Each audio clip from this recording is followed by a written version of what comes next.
किसी भी मौसम के आने से पहले हम ख़वातीन को यही होता है कि अपने घर को अच्छे से क्लीन करें, अपने कपड़ों का शॉपिंग वगैरह ये सब चीज़ें हम जो है ना पहले से ही सोचते आ रही है।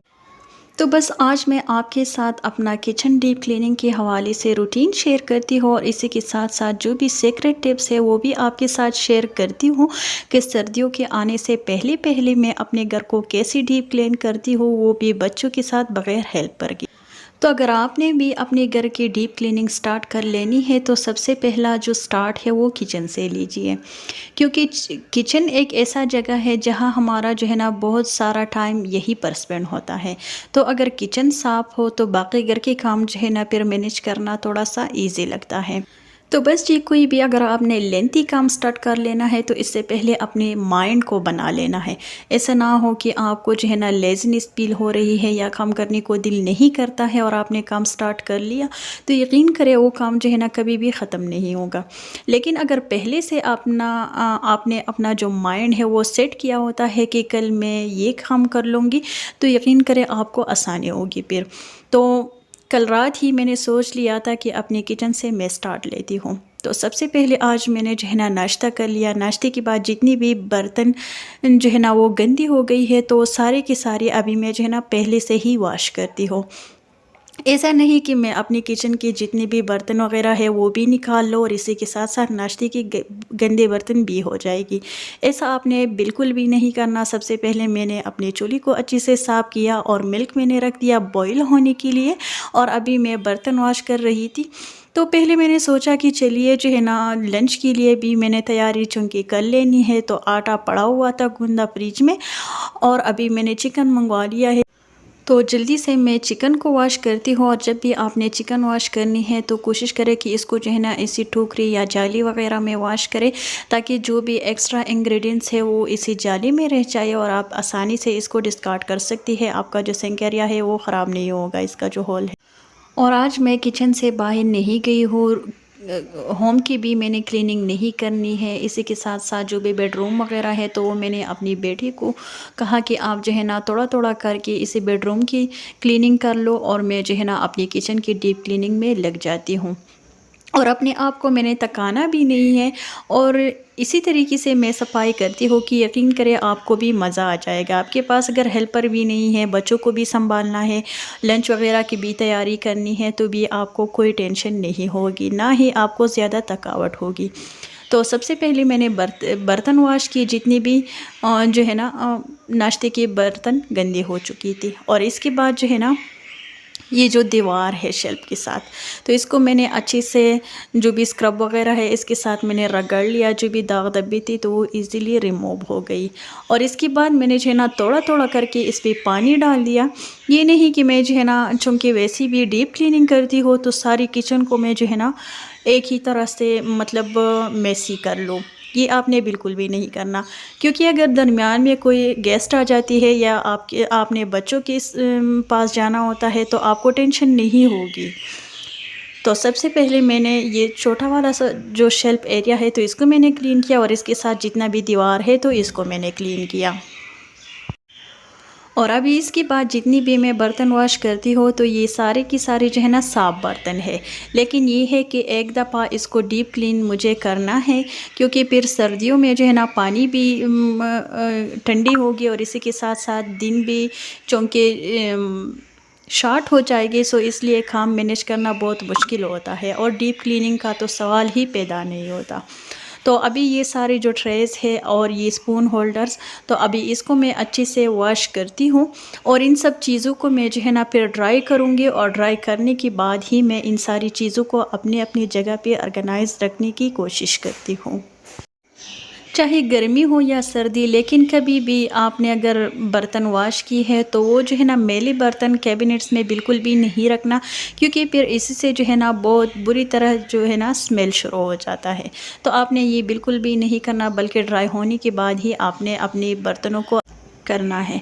तो आज का जो शुरुआत है वो मैंने किचन से की है और बाकी की जो भी नेक्स्ट व्लॉग आएगी तो इनमें भी मैं आपके साथ जो है ना कुछ ऐसे आइडियाज़ शेयर करती हूँ कि मैं अपनी होम की डीप क्लीनिंग कैसी करती हूँ। जितनी भी ब्लैंकेट्स वगैरह है तो उनको मैं कैसे वॉश करती हूँ, कारपेट्स वगैरह ये सब चीज़ें मैंने जो है ना अच्छे से साफ़ की है और थोड़ी बहुत जो है ना मैंने साफ़ की है और अभी भी तैयारियां जो है ना सफाई वगैरह की ये चल रही है।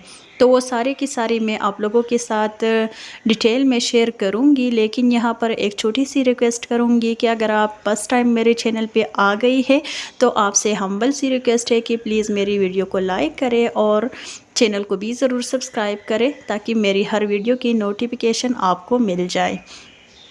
तो बस ये करने के बाद ट्रेज़ वगैरह साफ़ करने के बाद अभी ये स्पाइसेस जार्स हैं। मेरा जो तरीक़ा है वो शुरू से ऐसा ही है। मैं थोड़ा थोड़ा करके जो है ना चीज़ों को वॉश करती हूँ, थोड़ा सा रेस्ट भी दरमियान में करती हूँ, तो मुझे थकावट भी ज़्यादा नहीं होती है और मेरा किचन और होम जो है ना अच्छे से क्लीन होता है। अभी ये जितने भी स्पाइसेस जार थे तो पहले मैंने उनको वैसे ही वॉश कर दिया और अभी मैंने जो है ना पानी में डाल दिया है और इसी के साथ साथ मैंने डिश वॉश लिक्विड भी डाल दिया है पतीली में, तो ये अच्छे से साफ़ हो जाएगी। और अगर आपके पास जो है ना टूथब्रश है पुराना सा तो इससे आप अपने किचन की जितनी भी चीज़ें हैं तो वो आप इजीली साफ़ कर सकती है। ये मैंने एक ब्रश यहाँ पर रख दिया है, तो ये मेरी यूज़ में नहीं था, तो अभी मैं इस पे जो है ना जितनी भी स्पाइसेस जार्स वगैरह है तो इसकी मैं क्लीनिंग करती हूँ। और ये जो सिंक एरिया है इसकी भी डीप क्लीनिंग मैं इसी ही ब्रश से करती हूँ, तो मुझे बड़ी आसानी होती है। तो अभी इन सारी स्पाइसेस जार्स को अच्छे से वॉश करने के बाद अगला मेरा जो टारगेट है वो आपको दिखाती हूँ। एक दफ़ा में अगर आप अपने किचन के सारी बर्तन जो है ना वो सिंक एरिया में डालेंगे और इसके बाद आप क्लीनिंग में रहोंगी, मतलब बर्तन वॉश करने में लग जाएंगे, तो आपको यकीन करें बहुत ही मुश्किल लगेगा। आपको बहुत ज़्यादा टेंशन होगी कि ये सारा काम अभी मैं कैसे ख़त्म कर लूँ। और ये मेरा जो रूटीन है डीप क्लीनिंग का, ये आप देख सकती है कि मैं जो है ना बहुत ही आराम से अपना जो भी काम वगैरह है वो मैं ख़त्म करने की कोशिश करती हूँ। तो बस यहाँ पर जितनी भी स्पाइसेस जार्स है तो वो अच्छे से साफ़ हो गई। इसके बाद जी मैंने ये जितनी भी तवी वगैरह है तो वो मैंने निकाली कैबिनेट से। तो अभी मैं इसको अच्छे से वॉश करके टोकरी में रखती हूँ ताकि ये भी अच्छे से ड्राई हो। तो मतलब जितनी भी वॉशिंग का काम है ना ये 2 कैबिनेट्स का, तो अभी ये इन सारी चीज़ों को मैं अच्छे से वॉश करती हूँ और ड्राई होने के लिए रखती हूँ। फिर इसके बाद ये नीचे जो 2 कैबिनेट्स है कुकिंग रेंज के साथ, तो इसको मैं अच्छे से साफ़ और ऑर्गेनाइज़ करती हूँ। इसके बाद ही मैं जो है ना देखती हूँ अपने स्टेमुला को, अपनी हेल्थ को कि मैं कर सकती हूँ कि नहीं। तो बस इसी हिसाब से मैं जो है ना अपनी किचन और सारे घर की डीप क्लीनिंग करती हूँ। तो ये देखिए यहाँ पर मैंने अपनी तवी को भी अच्छे से चमका दिया है। ये चूँकि मेरा जो है ना ज़्यादा यूज़ में नहीं आता है, लेकिन फिर भी मैं जब भी डीप क्लीनिंग करती हूँ तो इस तवी को मैं अच्छे से क्लीन करती हूँ। डीप क्लीनिंग का मतलब हरगिज़ ये नहीं है कि आपके घर में जितनी भी गंदे बर्तन हैं तो उनको आपने साफ़ करना है, बल्कि आपने जो है ना अपने घर के हर कोने को साफ़ करना है। तो इसके लिए किसी भी चीज़ का गंदा होना ज़रूरी नहीं है, ये बात जो है ना जहन में याद रख लीजिए। तो बस ये अभी यहाँ पर मैंने ओवन दस्ती को निकाल दिया है, इसको मैं अच्छे से वॉश करती हूँ और अभी आपको दिखाती हूँ। फर्स्ट वाला जो कैबिनेट है तो इसको अभी मैं साफ़ करती हूँ। इसकी साथ जितनी भी कैबिनेट्स है तो अभी तक मैंने इसको हाथ भी नहीं लगाया है। बस यहाँ पर से मैंने जो है ना तवी को निकाल लिया है और ओवन दस्ती को तो मैंने वॉश की है और अभी इस एरिया को मैं अच्छे से साफ़ करती हूँ पोंछे की मदद से। और ये जितने भी बर्तन है तो इसको भी मैं वॉश करके फिर जब ड्राई होंगे तो इसमें मैं ऑर्गेनाइज़ करके रखूँगी। आपने अगर एक दिन मुख्तस नहीं किया है अपने डीप क्लीनिंग के लिए तो इसी तरह से कर लीजिए कि आपने किचन की एक कैबिनेट को आपने जो है ना अपने जहन में याद रखना है कि आज मैंने इसी कैबिनेट की क्लीनिंग करनी है।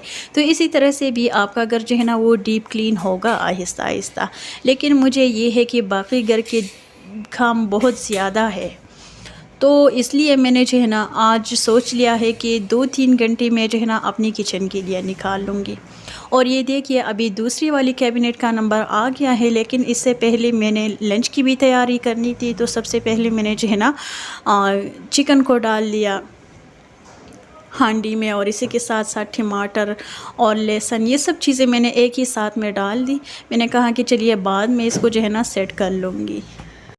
तो कोई भी डीप क्लीनिंग का आप काम करती है तो इससे पहले आपने जो है ना अपने माइंड में जो भी लंच वगैरह की तैयारी करनी है वो पहले से आपने करनी है, ताकि आपको कोई मुश्किल ना हो और आपका जो टाइम है वो भी हांडी पकाने में ना वेस्ट हो। तो अभी मैं जो है ना 2 कैबिनेट्स को अच्छे से साफ़ करूँगी, फिर सिंक एरिया के नीचे जो कैबिनेट है तो इसको साफ़ करती, और इसके बाद जी ये 2 वाले कैबिनेट्स है तो इसके ऊपर वाला जो शेल्फ है इसको भी मैंने साफ़ करना है। लेकिन ये देखिए मैं अभी आप देख सकती है कि मैं किचन की डीप क्लीनिंग भी करती हूँ, साथ ही साथ मैं हांडी भी पकाती हूँ, और इसी के साथ साथ आपको ऐसा कभी भी नहीं लगेगा कि मैंने जो है ना किचन की डीप क्लीनिंग करनी है, क्योंकि मैं जितना भी जगह मैं जो है ना साफ़ करती हूँ, जितनी भी मैं बर्तन वॉश कर सकती हूँ तो मैं निकाल लेती हूँ और फिर इसको अच्छे से ऑर्गेनाइज़ करके ही रखती हूँ। बस ख़वातीन का यही रूटीन होता है कि अगर इसने जो है ना अपने घर की डीप क्लीनिंग स्टार्ट करनी है या किचन की, तो सारा जो घर है वो बिखरा हुआ पड़ा होता है, तो देखने में भी बहुत ज़्यादा बुरा लगता है। और अगर अचानक मेहमान वगैरह आ जाए तो फिर जो है ना हाउस वाइफ को, एक घरेलू खातून को भी यही टेंशन होती है कि काश ये मेहमान ना आ जाते, या कोई और काम निकल आ जाता है तो फिर वही कहती है कि काश ये काम ना आ जाता, क्योंकि आज मैंने डीप क्लीनिंग करनी थी। तो इसीलिए आपने जो है ना इन छोटी छोटी टिप्स को अप्लाई करना है, इन छोटी छोटी बातों का आपने ख्याल रखना है। जितनी भी बर्तन आपकी गंदी है तो इसने भी आपने इसको भी वॉश करना है, जितनी भी गंदी नहीं है तो इसको भी वॉश करना है, और फिर इन सारे बर्तनों को अच्छे से ड्राई करने के बाद ही ऑर्गेनाइज़ करना है। तो फिर इसके बाद आपने शेल्फ की डीप क्लीनिंग करनी है और सबसे लास्ट में अपनी फर्श को वॉश कर लीजिए। सो जी यही तक था आज का वीडियो, मुझे दीजिए इजाज़त, अल्लाह हाफ़िज़।